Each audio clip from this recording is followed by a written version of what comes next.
गर्मियों का मौसम शुरू हो चुका है। सूरज की तपिश अब तेज होने लगी है और इस मौसम में बिजली की जरूरत सबसे ज्यादा होती है। लेकिन गर्मियों के शुरू होते ही नोएडा में बिजली कटौती भी शुरू हो गई है। 4 से 6 घंटे तक यहां बिजली गायब रहने लगी है। ऐसे में आम आदमी का तो पसीने से बुरा हाल है ही, स्कूली बच्चों की हालत और भी खराब है। होमवर्क से लेकर परीक्षा की तैयारी में बच्चों को खासा पसीना बहाना पड़ रहा है और ये पसीना पढ़ाई की वजह से नहीं निकल रहा, बल्कि बिजली न आने की वजह से बह रहा है। नोएडा के लोग बिजली कटौती से खासे परेशान हैं। Noida no power cut zone श्रेणी में आता है, लेकिन ये सिर्फ कागजी दिखावा है।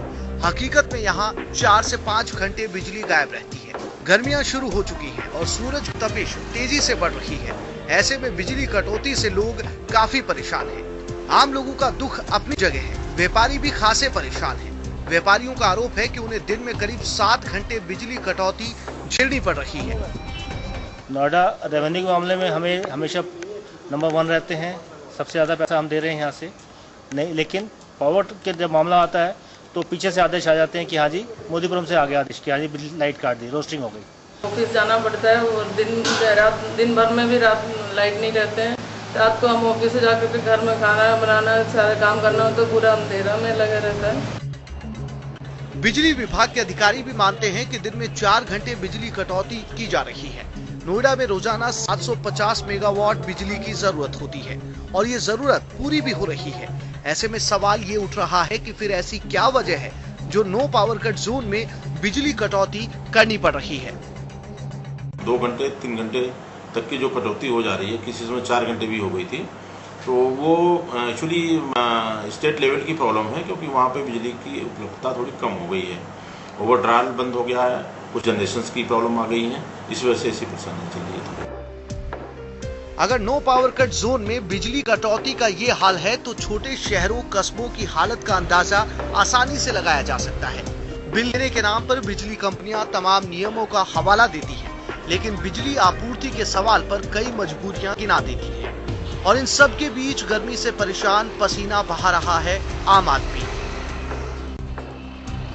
ब्यूरो रिपोर्ट, दिल्ली आज तक। गर्मियों की शुरुआत होते ही लोगों को बिजली पानी की किल्लत होनी शुरू हो जाती है। 12-12 घंटे की बिजली कटौती से गाजियाबाद के लोग बेहाल हैं। बिजली कटौती से रिहायशी इलाकों में तो दिक्कत हो ही रही है, इंडस्ट्रियल इलाकों में भी काफी नुकसान हो रहा है। घंटों बिजली कटौती से कामकाज ठप पड़ा हुआ है। पानी की सप्लाई पर भी असर पड़ रहा है। उद्यमियों का कहना है कि अपने कारखाने को चलाने के लिए अभी से जनरेटरों का सहारा लेना पड़ रहा है और बढ़े डीजल के दामों की वजह से आखिर कब तक वो इसका इस्तेमाल करेंगे।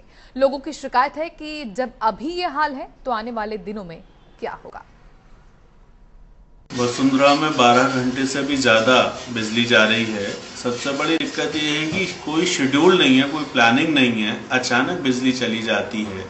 इस बार बिजली जाने की वजह से पानी की एक बहुत बड़ी समस्या हो गई है। पीने का पानी नहीं मिल पा रहा, रात में ढंग से सो नहीं पा रहे, इन्वर्टर ठीक से बैटरी चार्ज नहीं कर पा रहा, क्योंकि बिजली आती है चली जाती है और कितनी देर में आएगी आपको नहीं पता। गर्मियां शुरू होते ही लोगों को बिजली के झटके लगने लगे हैं। गुड़गांव में 8 से 9 घंटे की बिजली कटौती से रिहायशी इलाकों में ही नहीं बल्कि इंडस्ट्रियल एरिया में भी लोग परेशान हैं। पारा जैसे जैसे चढ़ रहा है बिजली कटौती बढ़ती जा रही है। डीएलएफ, सुशांत लोग, पालम विहार और हुंडा के सेक्टर जैसे पॉश इलाकों में बिजली की किल्लत से लोग बेहाल हैं। व्यापारियों का कहना है कि बिजली की आंख मिचौली की वजह से उन्हें जनरेटर का सहारा लेना पड़ रहा है, जिससे प्रोडक्शन कॉस्ट पर असर पड़ सकता है। समस्या है ना, पानी बिजली की भी बहुत ज्यादा प्रॉब्लम होती है, रात में भी काफी प्रॉब्लम होती है। बिजली ना होने से इंडस्ट्री एकदम ठप हो जाती है। मुश्किल ये है, ये जो हो रहा है ये हर साल होता है और आश्वासन दिए जाते हैं कि अगले साल 2 साल के बाद प्रॉब्लम सारी सॉल्व हो जाएंगी, लेकिन हमें सुनते सुनते 25 साल से ज़्यादा हो गए। आज तक कोई सीजन ऐसा नहीं गया जहां पर इंडस्ट्री को ना बंद किया जाए।